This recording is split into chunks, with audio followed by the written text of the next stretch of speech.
আম্মু আম্মু আমি রোজা রাখুম, আমার সিয়েরি খাইতে ডাক দিও। না বাবা, তুমি ছোট মানুষ, তুমি রোজা রাখতে পারবা না। আর একটু বড় হয়ে নাও, তারপর রাখো। না না, আমি রোজা রাখতে পারুম, তুমি আমার ডাক দিও।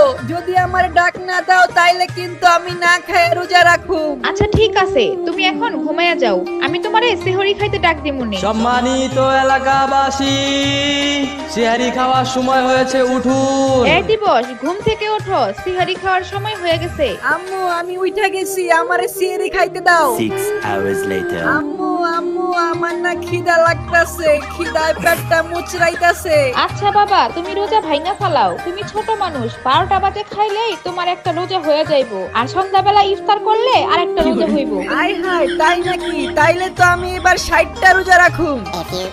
বন্ধু, আমার তো একটা রোজা হয়ে গেছে। আরে কস কি, এখন পর্যন্ত তো আজানই দিল না। আমার আম্মু কইছে ছোট বাচ্চাকে 12টা পর্যন্ত না খেয়ে থাকলেই রোজা হয়ে যায়।